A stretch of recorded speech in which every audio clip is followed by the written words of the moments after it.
Hello everyone. Good morning. So after like a long day and a late night, we are keeping up with epigenetics, and thank you all for showing up. So I'm Anupoma A.N.Troyee, and today I will talk about the effects of short-term herbivory on plant response and its association with the DNA methylation.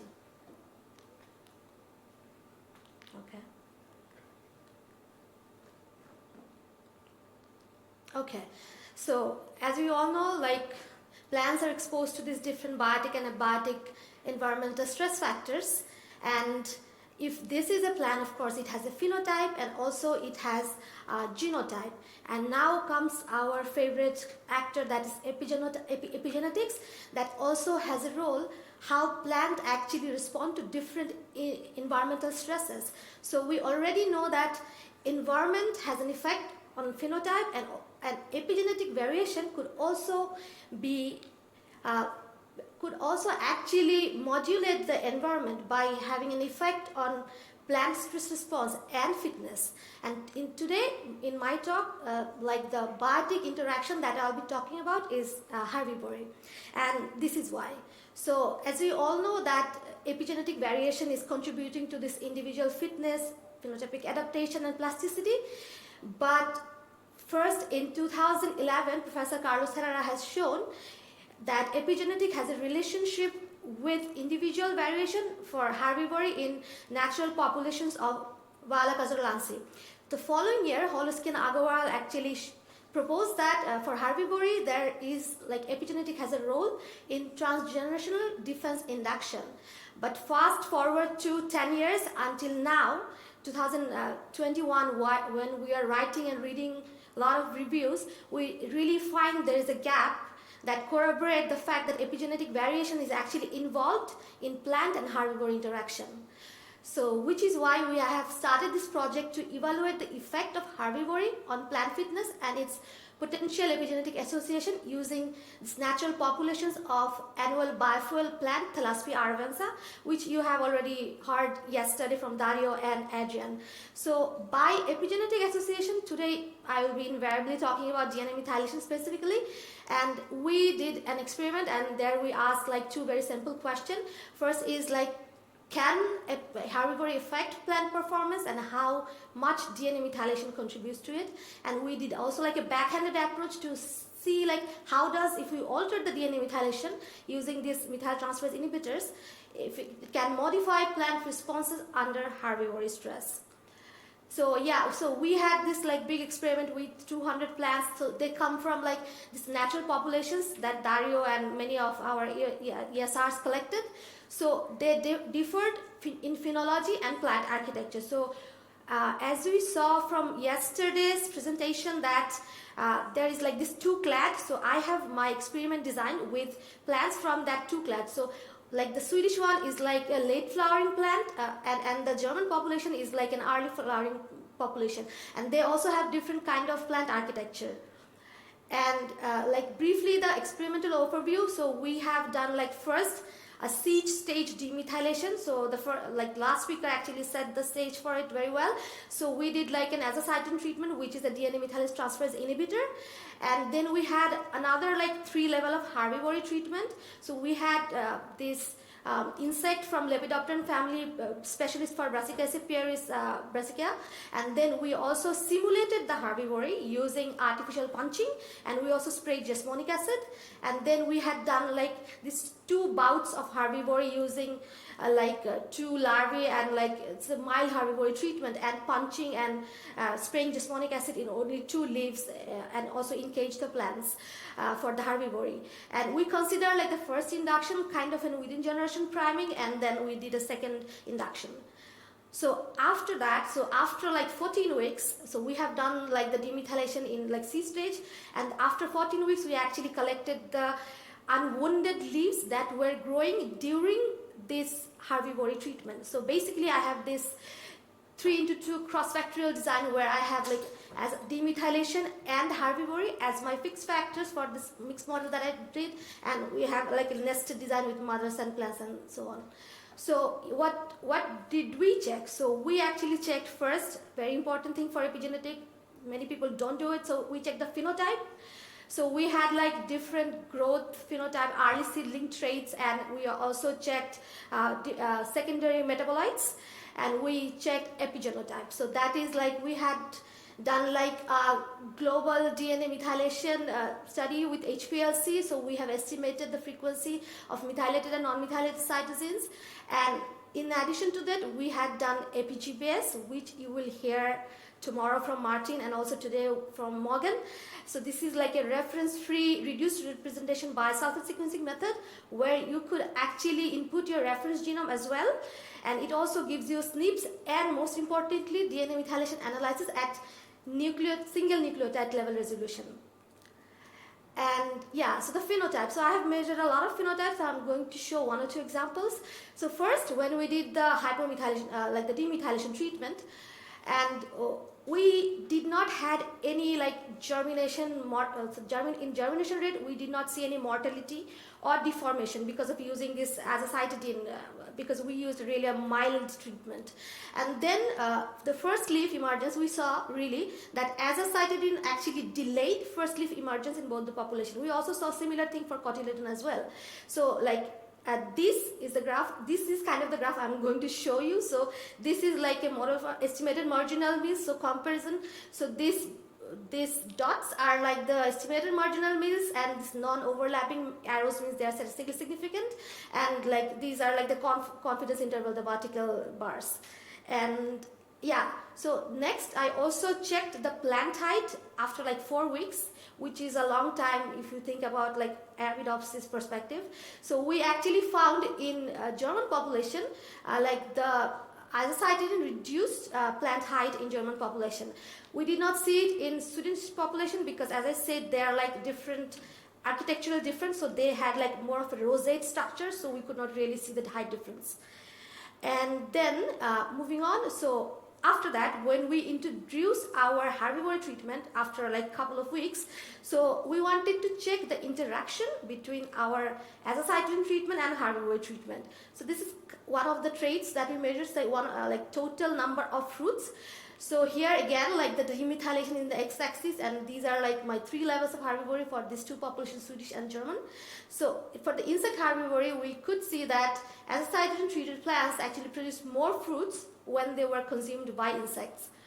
And like again, we checked this glucosinolate compounds, which is a very important secondary metabolite for chemical defense against herbivore in brassicaceae. So like it's like a non-metric NMDS too, so I'm not going to say it. So this actually the grouping that we saw here is actually coming from artificial herbivory for this specifically glucosinolate compound. So it's also like separate, like these are like the German and these are like the Swedish population. So like if we zoom in a bit, like we have measured different indolic and aliphatic glucosinolate. So cinegreen is the one which is like the predominant one. So here in the Swedish population, for example, that we could see that cinegreen was higher for azacitidine treated plants, but overall in both the population, artificial herbivory increased glucosinate concentration. Of course, there is a lot of variation and stuff, and you know natural population, so I don't need to explain. So then we measured this global methylation by HPLC.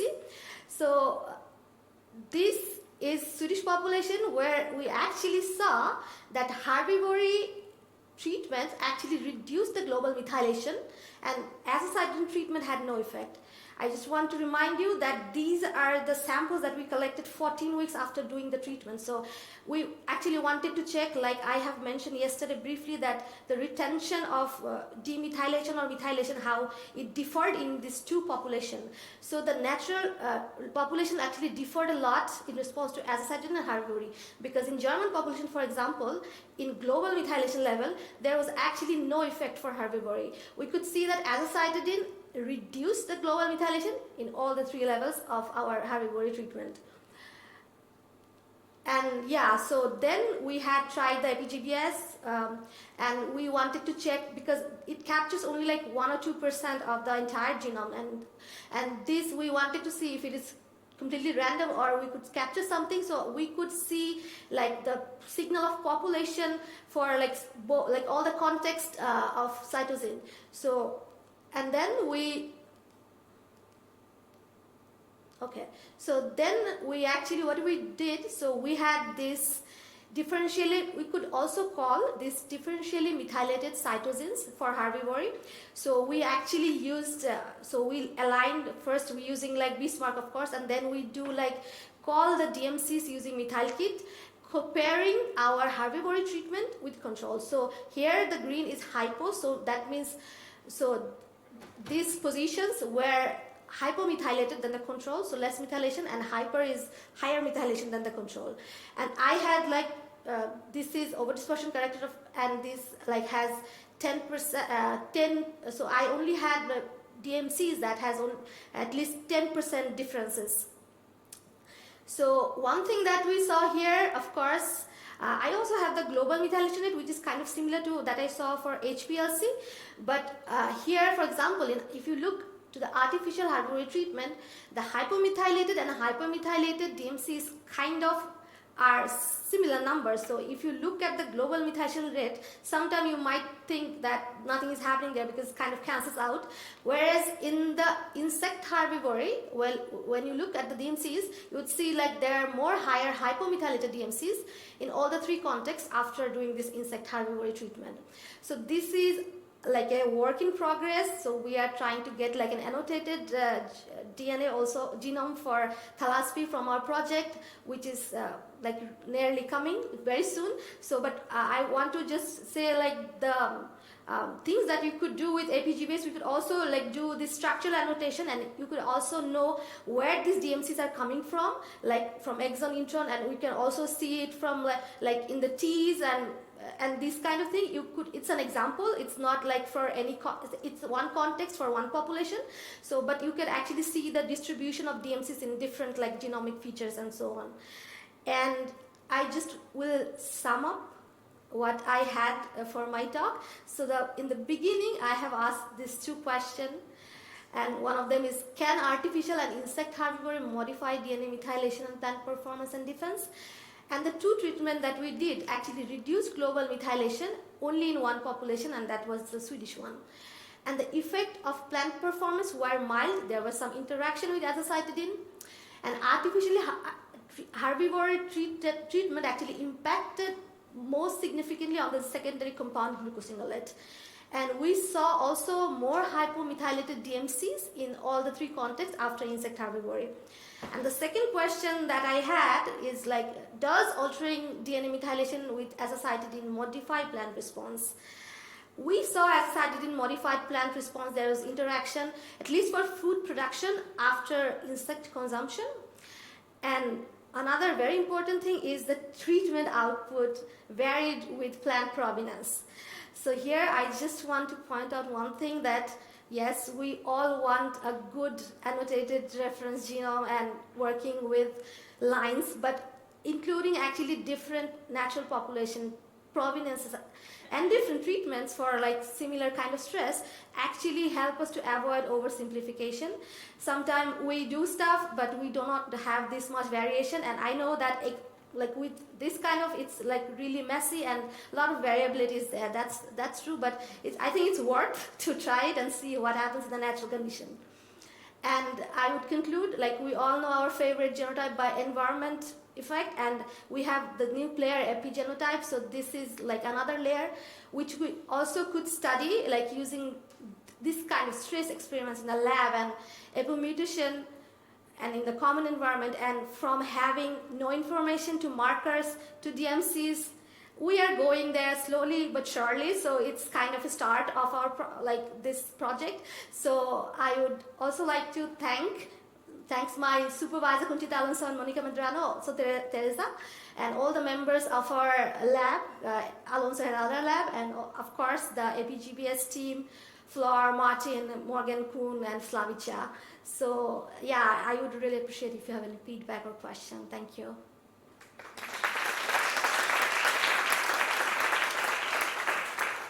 Thank you very much. Questions here in the room?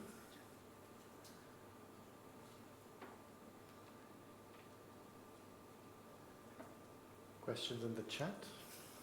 No, there isn't. No? No. I see no. Okay, there's Dario. Can we get a microphone to Dario, please?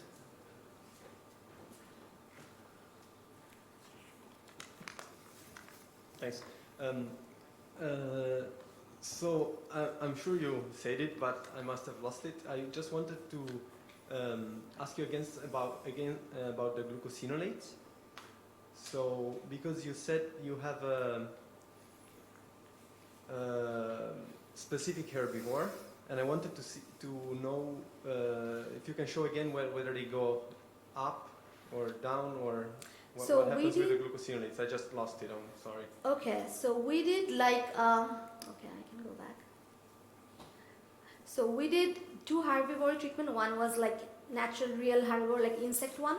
Another we actually simulated a herbivory treatment using punching and spraying jasmonic acid. So when we did that, we call it artificial herbivory, and we actually saw that glucosinolate concentration actually increased during that treatment a lot, and we also have some increase in the insect herbivory, but more in that treatment. But the insect that you use is a specialist, or yes, general? it's a specialist from Lepidopteran family. Yes. Okay, so it's a specialist for Brassicaceae. Yeah. Then it might make sense that they do not want to increase the glucosinolates. Yes. Yeah. Great. Thanks. Thanks, Dario. Okay, I see no more questions. So we'll